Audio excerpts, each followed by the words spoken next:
Good morning to all of you once again in this business study class. Yesterday our chapter was in progress. That was chapter 9, financial management. आपका chapter 9 है financial management है, वो कल हमारा progress में था और हम इससे आगे जो हैं उनको हम शुरू करेंगे आज। तो कल हमने जो डिस्कस किया था वो डिस्कस किया था कि फाइनेंशियल प्लानिंग को हम डिस्कस किया था। और फाइनेंशियल प्लानिंग में आपने चीज़ें देखी थी कि फाइनेंशियल प्लानिंग का मतलब था कि deciding in advance how much to spend on what to spend and how much money spend. तो ये हमने डिस्कस कल चीज़ें की थी। फिर इसके ऑब्जेक्टिव थे हमारे पास में, वो 2 ऑब्जेक्टिव्स थे। That was to ensure availability of funds whenever these are required, to see that firm does not raise resources unnecessarily। ये 2 ऑब्जेक्टिव्स थे और आपके 7 इम्पोर्टेंस थी, वो मैं एक बार फिर रिवाइज कर देता हूँ। Make the firm better prepare to face the future. Second आपका क्वेश्चन था help in avoiding business shocks and surprises. Coordinate various functions. Fourth है proper utilisation of finance. Fifth है link between present and future. And next आपका था link between investment and financial decision और make valuation of actual performance earlier. इसके बाद में आपके पास डिफरेंसेस थे between the financial management and financial planning. और आज हमारे पास जो नेक्स्ट टॉपिक आ रहा है that is a capital structure. ये आपका पेज नंबर है 390 पे मेरी बुक में और हम इसको हम आज डिस्कस करेंगे। तो आपका टॉपिक है that is capital structure.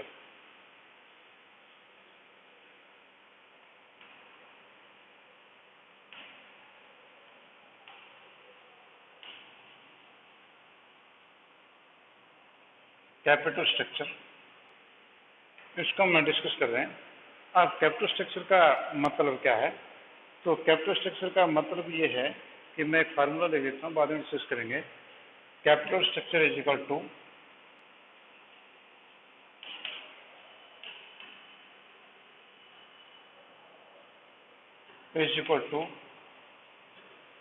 Dates upon equity. Debts upon equity, debt का मतलब लोन। डेट का मतलब अगर मैं इन ब्रॉडर फॉर्म में देखें लोन, और इक्विटी में से share holder fund.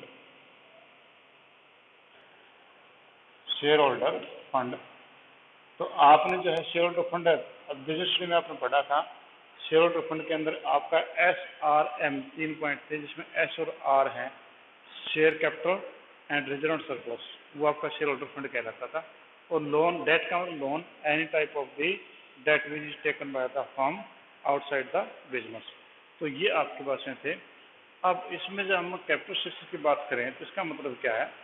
Capital structure अगर छोटा एग्जांपल ले लें कि आप जो कैपिटल स्ट्रक्चर में ऐसा भी कर सकते हैं कि अगर मान लो आपके घर में किसी दिन बहुत बढ़िया आपने खीर बनाई, वो काफ़ी अच्छी पसंद आई सभी को, और आपकी मदर ने पूछा कि आपने इसमें ऐसा क्या डाला कि जो इतनी टेस्टी बनी है? आप कहीं कुछ नहीं डाला, वही सिंपल है, दूध है, चावल और चीनी है और 1-2 इलायची डाली और कुछ नहीं डाला। पर मदर कहती कि मैं कई बार बनाती हूँ, इतनी बढ़िया नहीं बनती जितनी आज बनी। इसका मतलब इसमें क्या स्ट्रक्चर डाला आपने, कैसे डाला? तो आपने सिंपल कहा कि 1 kg दूध था तो उसमें 100 ग्राम मैंने चावल डाल दिए और उसके अंदर 100 ग्राम मैंने चीनी डाल दी और उसके अंदर 2-4 इलायचियाँ डाल दी और बस शुरू हो गया। उबाल दी अच्छी तरीके से धीरे धीरे और बढ़िया खीर बन गई। इसका ना बस खीर का जो स्ट्रक्चर था उसे 1 kg मिल्क, 100 ग्राम से आपके जो राइस था और 100 ग्राम से आपकी शुगर थी और वे 2-4 जो इलायची थी, उनसे आपका जो है वो काफ़ी बढ़िया खीर बने। अगर उसका स्ट्रक्चर बिगाड़ दें कि 1/2 kg मिल्क में 1/2 kg चावल डाल दें और 1/2 kg चीनी डाल दें, तो फिर शायद खीर की बजाय कुछ और ही बन जाएगा। यानी कि आपका स्ट्रक्चर पूरा का पूरा बिगड़ गया। तो बिगड़ गया तो कुछ कुछ और बन गया। तो आपका कैपिटल स्ट्रक्चर का मतलब यहाँ पर क्या है कि आपके जो बिजनेस में टोटल जो कैपिटल है Suppose it is in your business, and in your business there is a 1 crore rupees या 100 करोड़ बोल दें, छोटा बिजनेस क्यों करें, 100 करोड़ से का बिजनेस है, ये कैपिटल इसमें पूरे एथराइज कैपिटल 100 करोड़ की है। अब इसमें आपका जो बिजनेस में जो पैसा लगा है वो आपका मान लो कि 50,000 करोड़ लगा, 50 लाख करोड़ तो लगा लोन से, और 50 करोड़ की आपकी जो है वो है इक्विटीज, यानी शेयर होल्डर फंड है, इक्विटी। तो आपका पूरा बिजनेस 100 करोड़ से चल रहा है, पर इसमें आपका 50 करोड़ तो लोन है, 50 करोड़ इक्विटी, तो टोटल आपका 100 करोड़ हो गया। तो आपका जो है यहाँ पर कैपिटल स्ट्रक्चर का मतलब है कि how much amount you are invested in the business and what part of the loan and what is the part of the equity, that and equity is capital structure. वो debt equity आपका capital structure है। Book में जो लिखा मैं पढ़ देता हूँ। Capital structure mean the proportion अनुपात, the proportion of debt and equity use for financing the business operations. Business operations के लिए जो आपका डेट और इक्विटी का जो प्रोपोर्शन है वो आपका कहलाता है डेट आपका कैपिटल स्ट्रक्चर। ठीक है। अगर हम दूसरे शब्दों में कहें कि in other words capital structure represent the proportion of the debt and equity capital, the capital in the capital structure, what kind of the capital structure is the best for the firm, it is very difficult to define. The capital structure should be such which increase the value of equity share और maximize the wealth of equity shareholder। कि आपका जो है best कौन सा है, तो हम ये कुछ नहीं कह सकते हैं कि which is the best one capital structure. तो capital structure best one is that one है which maximise the value of the share और wealth maximisation of share holder. Share holder का वेल्थ मैक्सिमाइजेशन कर दें, वही आपका जो है आपका बेटर जो है कैपिटल स्ट्रक्चर कहलाता है। ठीक है। तो यहाँ पर आपका जो है हम कहें कि आपके दो प्रकार के कैपिटल आपने मैंने एक बार पहले डिस्कस की थी। एक आपकी owned capital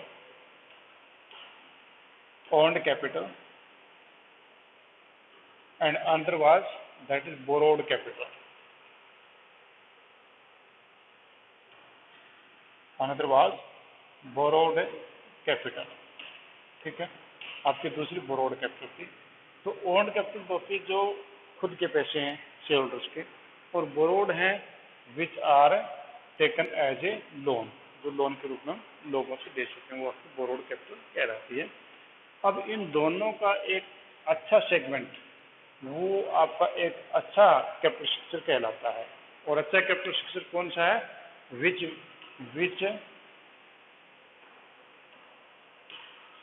which maximise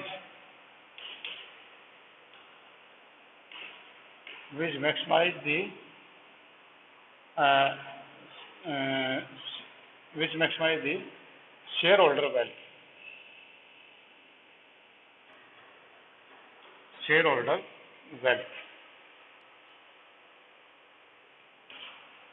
which maximize the shareholder wealth or increased value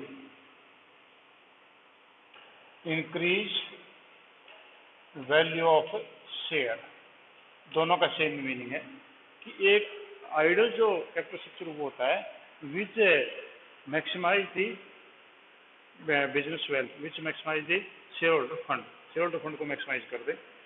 अब ये कहते हैं कि debt and equity differs in cost and risk. Debt और इक्विटी जो है वो कॉस्ट और रिस्क में अलग अलग हैं। ठीक है। कि आपका हो सकता है कि कहीं पर आपके डेट जो हैं उनकी कॉस्ट काफ़ी कम है पर रिस्क ज़्यादा है, इक्विटी हैं तो उसमें कॉस्ट ज़्यादा है पर रिस्क कम है। ठीक है। जैसे अभी मैं इसको डिस्कस करते हैं। देखो कि आपका डेट का लोन जो है, if you will take the loan, if you will take the debts, आपके जो डेट्स हैं, डेट्स आर चीपर।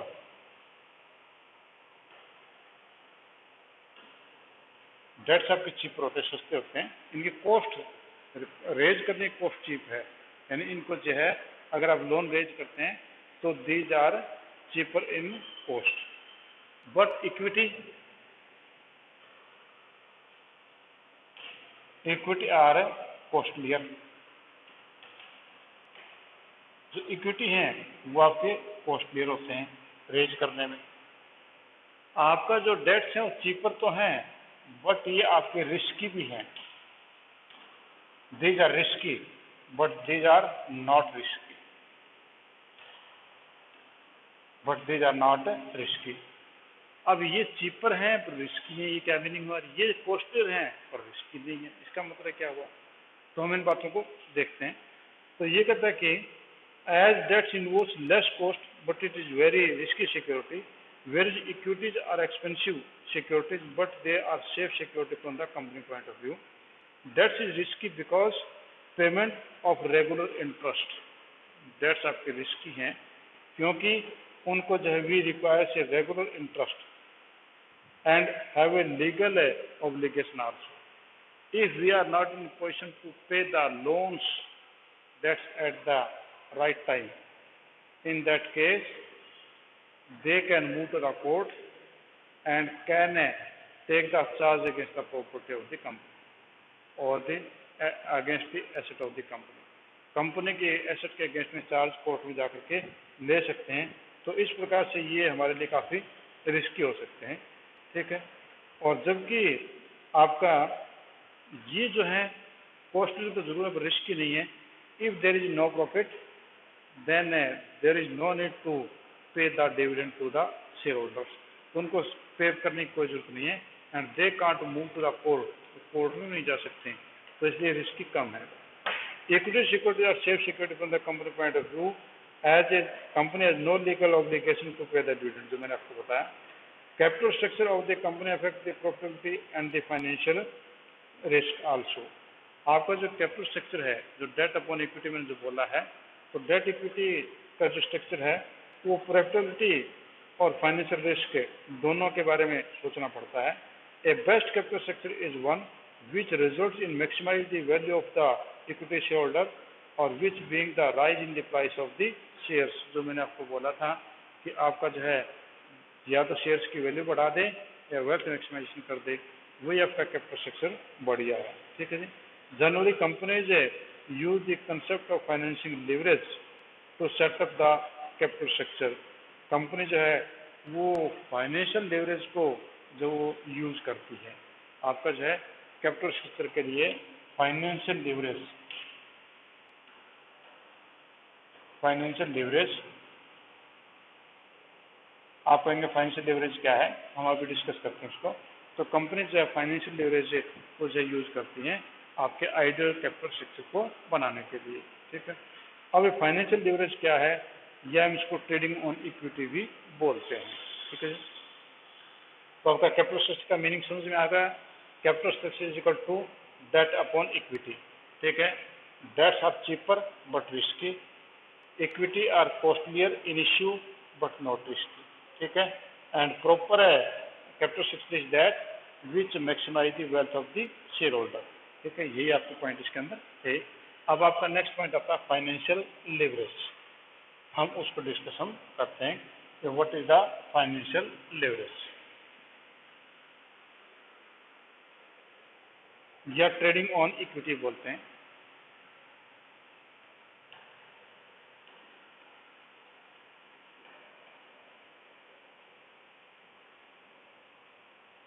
लीवरेज और ट्रेडिंग ऑन इक्विटी, हम इसको ये बोलते हैं फाइनेंशियल लीवरेज या ट्रेडिंग ऑन इक्विटी में इसको बोलते हैं।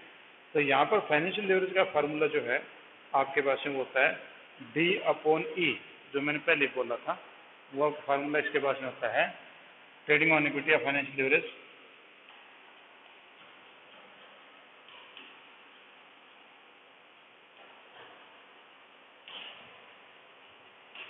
वो होता है डी अपॉन ई, यानी डेट अपॉन इक्विटी, यह उसका फार्मूला होता है डेट अपॉन में इक्विटी। अब हम इसके बारे में डिस्कस करते हैं, देखें कि with the debts fund companies finds funds and earning increase because the debt is cheaper source of finance but it is risky. अब ये कहता है कि मैं एक बात, एक किताब को छोड़ दूँ, मैं ये बात कहता हूँ कि आपके जो डेट्स हैं, लोन है, naturally they have some rate of interest. आपका जो है कोई भी रेट ऑफ इंटरेस्ट मान लो 10% या 15% जो भी होगा, there will be rate of interest. और आपका जो प्रॉफिट है, जो अर्निंग है, अर्निंग ऑफ कंपनी है, दैट में हैव आल्सो परसेंट, उसका कोई ना कोई परसेंट होगा। ठीक, अगर हम ये मान लें कि if in the market we can take the loan at the rate of 5%,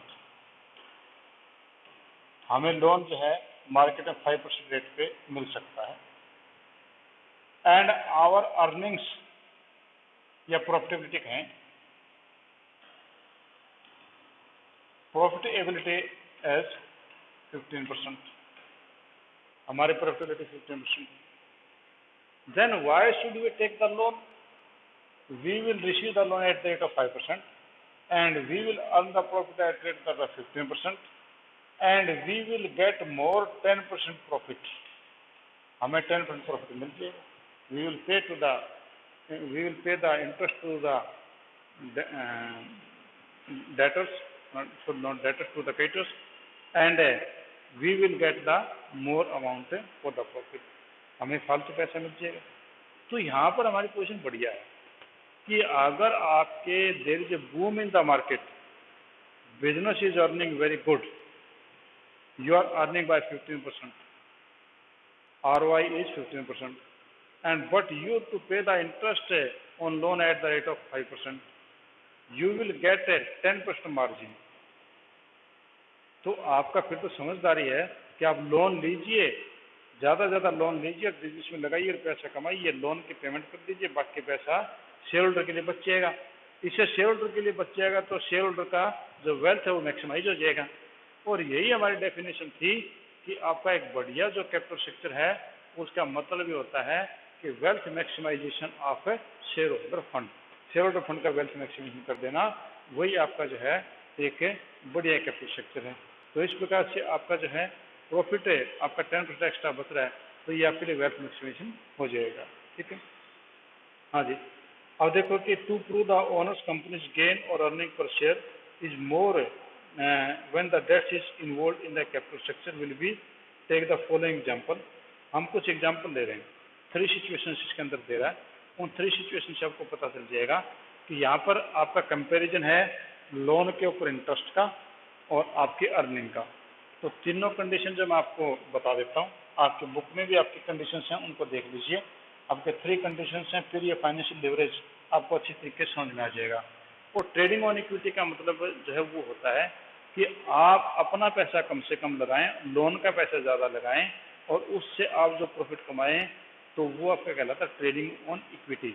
यानी आप कम से कम अपना पैसा, लोन का पैसा ज़्यादा लें तो ट्रेडिंग ऑन इक्विटी कहलाता है। ठीक है, अब आपका जो है 3 सिचुएशंस आर गिवन हियर। तो आपके फर्स्ट सिचुएशन है सिचुएशन नंबर 1, इसको देख लीजिए। आपका टोटल कैपिटल है, टोटल कैपिटल आपके पास जो दे रखी सिचुएशन 1 में वो दे रखी 50 लाख, आपके टोटल दे रखी 50 लाख। और सिचुएशन 2 है, इसमें भी आपकी कैपिटल दे रखी जी 50 लाख। ठीक है, और थर्ड सिचुएशन है, इसमें भी आपकी कैपिटल वही दे रखी जी 50 लाख। थर्ड सिचुएशन भी आपकी दे रखी है 50 लाख। 3 सिचुएशन है। अब इसमें इक्विटी जो दे रखी है, यहाँ पर इक्विटी है, यानी आपके इक्विटी शेयर होल्डर्स हैं, उनकी जो पोजीशन है वो आपके पूरे के पूरे 50 लाख ही है। 50 लाख आपके इक्विटी शेयर्स हैं।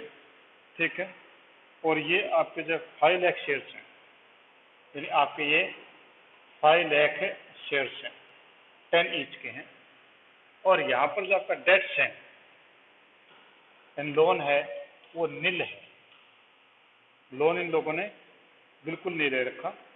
और आपका जो EBIT, earning before interest and tax, EBIT earning before interest and tax, यानी ब्याज और टैक्स देने से पहले जो अर्निंग है इससे पर सॉरी एक इससे पहले और रह गई, आपका जो टैक्स रेट है, टैक्स रेट आपका जो दे रखा है वो आपका इसमें दे रखा है 30%। टैक्स रेट आपका 30% है। और EBIT earning before interest and tax है, वो आपका जी 7 लाख, वो आपका 7 लाख है। ये पहले आपकी कंडीशन है, फर्स्ट सिचुएशन की बात कर रही है, ठीक है। फर्स्ट सिचुएशन में इसने बोला है वो आपका बोला जी कि टोटल कैपिटल है वो आपकी 50 लाख की है, इक्विटी शेयर कैपिटल आपकी 50 लाख के 10 ईच है शेयर, डेट आपके नील है, और रेट ऑफ टैक्स है 30% और EBIT 7 लाख। दूसरी कंडीशन में देखो, कैपिटल आपकी 50 लाख है और इक्विटी शेयर कैपिटल जो है वो आपके 40 लाख है। इक्विटी शेयर का 50 थे, यहाँ पर आपका 40 लाख है। आपके इक्विटी शेयर 40 लाख है, यानी 4 लाख शेयर्स हैं eight the rate of 10 each, ठीक है जी। डेट्स यहाँ पर नील थे, जबकि यहाँ पर आपके जो डेट्स हैं वो 10 लाख हैं। आपके यहाँ पर डेट्स जो है वो 10 लाख हैं, और 10 लाख डेट्स में आपका यहाँ पर जो है रेट ऑफ इंटरेस्ट अभी नहीं बोला, और टैक्स रेट आपका जो टैक्स रेट हुआ 30% सेम है, और यहाँ पर जो डेट्स के ऊपर रेट है वो 10% था। इंटरेस्ट ऑन डेट्स है वो 10% ब्रैकेट में लिख रहा हूँ, ठीक है। और EBIT यहाँ पर वही 7 लाख है। EBIT अर्निंग बिफोर टैक्स है वो आपका 7 लाख है। थर्ड सिचुएशन पे आ जाओ जी। थर्ड सिचुएशन में आपके जो बोलता है वो ये बोलता है कि आपके शेयर कैपिटल तो 50 लाख है, आपकी इक्विटी जो है वो 30 लाख है। इक्विटी आपकी 30 लाख है। 30 लाख में आपके 3 लाख शेयर्स हैं, 3 लाख शेयर्स हैं eight the rate of 10 each. इसके बाद में आपका डेट से वो आपका जो डेट्स रखे थे वो रखे यहाँ पर 20 लाख। आपके जो डेट हैं वो 20 लाख हैं, और डेट्स के ऊपर इंटरेस्ट है वो 10% है, एज सेम एज जैसा ये था। इसमें डेट 10 लाख के, वहाँ पर डेट्स 20 लाख के फर्क इतना ही है। इसके बाद अगर टैक्स रेट आपका वही 30% है, यहाँ पर भी 30% है। और इसके बाद में आपका EBIT वो भी आपका 7 लाख ही है। यहाँ पर EBIT आपका 7 लाख है। अब यहाँ पर देखो पोजीशन को देखने में बिल्कुल आसान लग रहा है। फर्स्ट सिचुएशन है कैपिटल आपके पास जी 50 लाख, इक्विटी 50 लाख, डेट्स कुछ भी नहीं है, ये टोटल ओन्ड कैपिटल है, यानी शेयर होल्डर फंड है सारा का सारा। टैक्स रेट आपके पास में जी 30% और EBIT आपके पास में है 7 लाख, ठीक है। ये आपके पास में दे रखा इतने का। इस कंडीशन में टोटल कैपिटल तो 50 लाख है, 40 लाख लोन है 10% पे, 10 लाख है 40 लाख है आपका जो कैपिटल है वो 4 लाख शेयर है 10 के हिसाब से, 10 लाख लोन है 10% का, 30% टैक्स है और 7 लाख EBIT है। यहाँ पे 50 लाख टोटल कैपिटल है, 30 लाख आपके शेयर्स हैं, 20 लाख आपका लोन है 10% वाला, 30% रेट ऑफ टैक्स है और 7 लाख आपका EBIT है, यानी earning before interest and tax आपके पास है, ठीक है। अब ये देखो कि इनमें फायदेमंद है कौन सा है और आपका लॉस है कौन सा है, ठीक है। तो फर्स्ट सिचुएशन में देखो आपके पास में प्रॉफिट कितना है। आपके पास में प्रॉफिट दे रखा है फर्स्ट सिचुएशन में आपका 7 लाख प्रॉफिट है। प्रॉफिट आपके दे रखा था यहाँ पर, चलो मैं इसी में कर लेता हूँ। प्रॉफिट आपका दे रखा है 7 लाख, EBIT आपके पास में 7 लाख रुपये दे रखा था। उसमें लेस इंटरेस्ट, आपका जो इंटरेस्ट, यहाँ पर कोई लोन नहीं है तो यहाँ पर इंटरेस्ट 0 है, इंटरेस्ट आपका 0 है। तो कितना बच गया आपके पास? 7 लाख का 7 लाख ही बचा, ठीक है। इसके बाद में आपका जो रेट ऑफ टैक्स 30% है तो लेस टैक्स कर दिया। 30% का मतलब 2,10,000 रुपये हो गया। तो आपके पास में यहाँ पर बचा टैक्स काटने के बाद में वो बचा 4,90,000। यानी प्रॉफिट बचा 4,90,000। और आपके पास में जो शेयर हैं वो आपके 5 लाख शेयर्स हैं।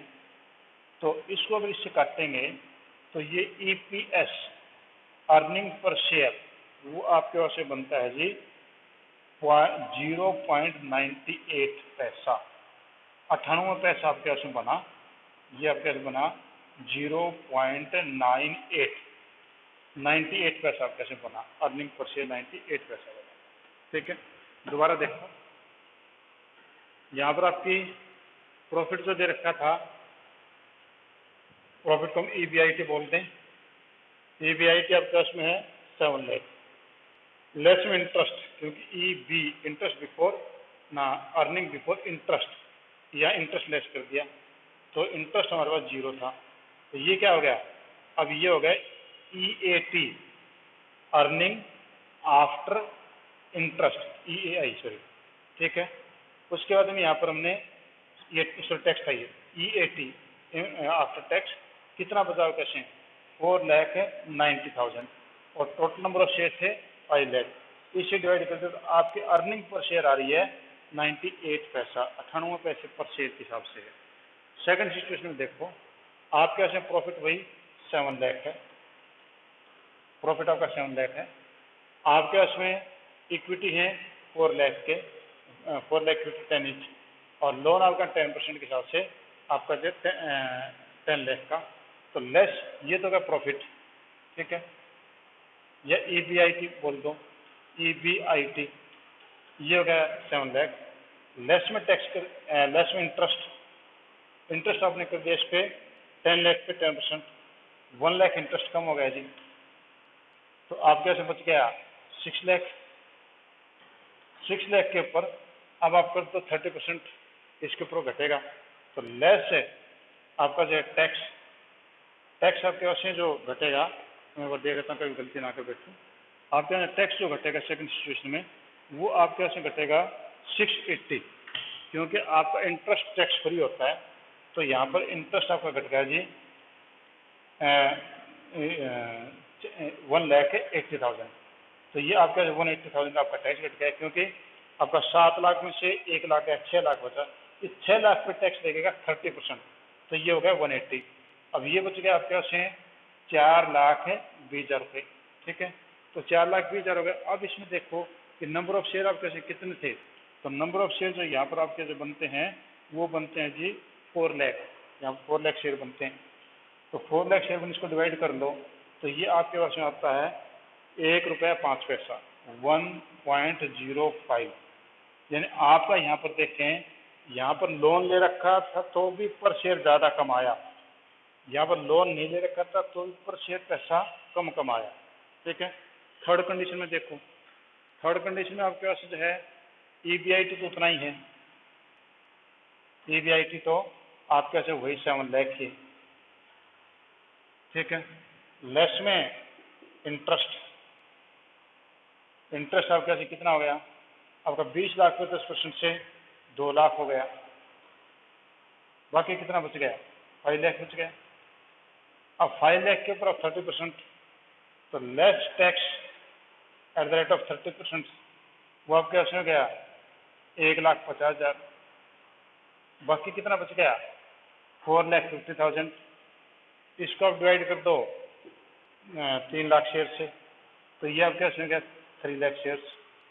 इसको आप काटोगे तो आपके पास में बनता है 350 बचा, सॉरी ये घटाने में गड़बड़ हो गई, 350। तो ये आपके पास में बचा था ₹1.16, EPS अर्निंग पर शेयर ₹1.16। तो यहाँ पर देखो 3 सिचुएशंस आपके पास में गिवन है। यहाँ पर हमने सिर्फ अपना पैसा लगाया, पैसा 98 पैसा कमाया। यहाँ पर लोगों से लोन लिया, ₹1.05 कमाया। यहाँ पर लोगों से ज़्यादा लोन लिया तो ₹1.16 पर शेयर हमने कमाया। इसका मतलब ये हुआ कि कुल मिला के ये क्वेश्चन ये बोलती है कि आप लोगों को जो है घर का पैसा लगा कर कभी भी बिजनेस नहीं करना चाहिए, आप हमेशा बाहर के पैसे से बिजनेस करना चाहिए। इसका मतलब यही क्लियर होता है। तो आपका ये था कैपिटल स्ट्रक्चर, यानी आपकी टोटल कैपिटल 50 लाख में यहाँ पर कोई भी डेट नहीं था। यहाँ पर टोटल 50 लाख के अंदर आपके स्ट्रक्चर में आपका 10 लाख जो है वो लोन था, तो आपका प्रॉफिट यहाँ बढ़ करके 1 रुपया 5 पैसे हो गया। यहाँ पर आपका लोन और ज़्यादा था, तो आपका जो है प्रॉफिट बढ़ करके 1 रुपया 16 पैसे हो गया पर शेयर के हिसाब से। इसका ये हुआ कि आपका कैपिटल स्ट्रक्चर वो आइडियल स्ट्रक्चर वो होगा जिसमें लोन एंड इक्विटी दोनों का प्रोपोर्शन अच्छा हो। और दोनों प्रोपोर्शन कौन सा अच्छा होता है? Which increase the value of the share और which maximise the share holder fund. ठीक है, तो ये 3 सिचुएशन आपके पास में गिवन थी। तो 3 सिचुएशन आप देखते हैं कि यहाँ पर आपका कोई डेट नहीं था, अर्निंग कम थी। यहाँ पर डेट ज़्यादा थे, अर्निंग ज़्यादा थी। यहाँ पर डेट और भी ज़्यादा थे और ज़्यादा अर्निंग हुई। ये क्यों हुआ? क्योंकि the rate of interest on debt is low and the earning capacity of the business is high and therefore there is a trading on equity. ये ट्रेडिंग ऑन इक्विटी की सिचुएशन है लास्ट वाली। यहाँ पर ज़्यादा आप इक्विटी कम use करें, लोन ज़्यादा यूज़ करें, पैसा ज़्यादा कमा लें। ठीक है जी, हाँ जी। Any problem regarding it? कोई क्वेश्चन आप इसके बारे में पूछना चाह रहे हैं तो पूछिए। आज हम इतना ही करेंगे, टॉपिक इतना ही खत्म आज। हाँ जी, कोई क्वेश्चन नहीं आपका? तो ठीक है जी, थैंक यू।